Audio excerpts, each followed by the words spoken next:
नमो बुद्धाय दोस्तों, किसी ने क्या खूब कहा है, भाग्य से जितना अधिक उम्मीद करेंगे वह उतना ही निराश करेगा। कर्म में विश्वास रखो, आपको अपनी अपेक्षाओं से सदैव अधिक मिलेगा।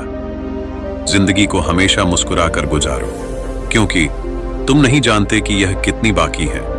दोस्तों, यह कहानी एक राक्षस की है जो मासूम लोगों का खून करता था, जिसने लोगों का जीना मुश्किल किया था। उसकी मुलाकात एक दिन गौतम बुद्ध से हुई तो उन्होंने उसे कैसे उपदेश देकर उसका जीवन बदल डाला। आइए देखते इस वीडियो माय दोस्तों।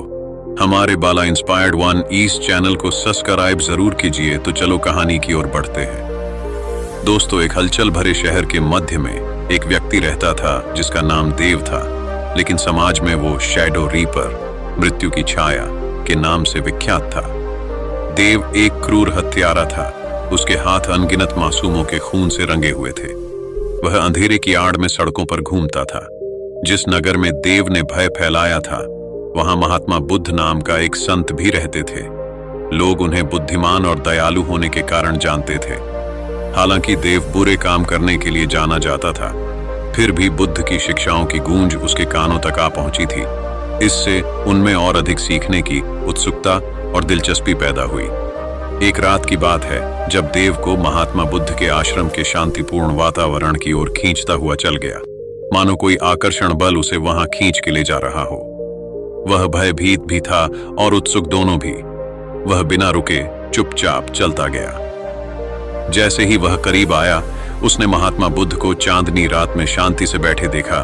उनका चेहरा चंद्रमा के प्रकाश से चमक रहा था। वहां कौन है? महात्मा बुद्ध ने आवाज लगाई। मैं हूं देव, हत्यारे ने कबूल किया। उसकी आवाज में एक कंपी थी। मैंने आपकी शिक्षाओं के बारे में सुना है और मैं मार्गदर्शन चाहता हूं। बुद्ध ने देव को देखा और महसूस किया कि देव किस आंतरिक द्वंद्व से गुजर रहा था। आओ मेरे पास बैठो, उसने जमीन थपथपाते हुए इशारा किया।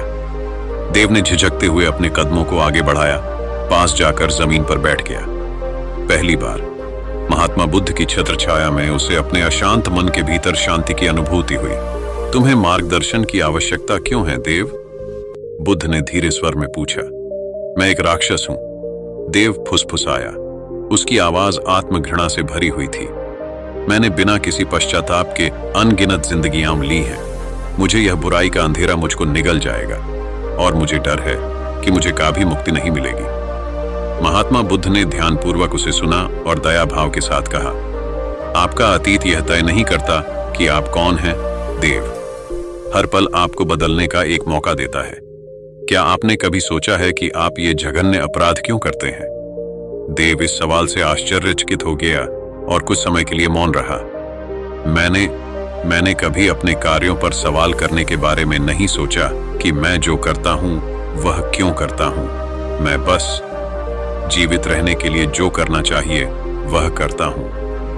महात्मा बुद्ध ने सिर हिलाकर प्रतिक्रिया दिया कि वह समझ गए हैं। एक कहानी है जो मैं आपके साथ साझा करना चाहूंगा देव। यह सिद्धार्थ नाम के एक राजकुमार की कहानी है, जिसे आत्मज्ञान की तलाश में इसी तरह के संघर्षों का सामना करना पड़ा। बुद्ध ने एक राजकुमार की कहानी सुनानी शुरू की, जिसने जीवन के बुनियादी सवालों के जवाब खोजने के लिए अपना सिंहासन त्याग दिया। कैसे राजकुमार ने कठिनाइयों और प्रलोभनों का सामना किया, लेकिन अंततः प्रेम और क्षमा के माध्यम से आत्मज्ञान प्राप्त किया। जैसे ही देव ने सुना, उसे एक जुड़ाव महसूस हुआ। यह पहली बार था जब उसने अपने जीवन और बुद्ध की शिक्षाओं के बीच समानता देखी। यह पहली बार था जब उसने अपने जीवन को बदलने का, क्रूर होने के बजाय दयालु होने का रास्ता दिखाई दिया। देव की कहानी हमें सिखाती है कि अपने अंदर की इच्छा शक्ति का इस्तेमाल करके हम किसी भी स्थिति में बदलाव ला सकते हैं। चाहे हमारा अतीत कितना भी अंधकार में क्यों ना हो, उसमें परिवर्तन लाने की आशा हमेशा बनी रहती है। बुद्ध की शिक्षाएं हमें सिखाती हैं कि धैर्य, करुणा और समर्पण के साथ हम अपने जीवन में सकारात्मक बदलाव ला सकते हैं। कहानी का सार यह है कि चाहे हमारा अतीत कितना भी अंधकार में क्यों ना हो, मुक्ति और परिवर्तन की आशा हमेशा बनी रहती है। करुणा और आत्मबल को पहचान कर उसे अपनाने से हमारे पास अपनी पिछली गलतियों को सुधारने के साथ साथ हम अपने और अपने आसपास की दुनिया में सकारात्मक बदलाव लाने की शक्ति होती है।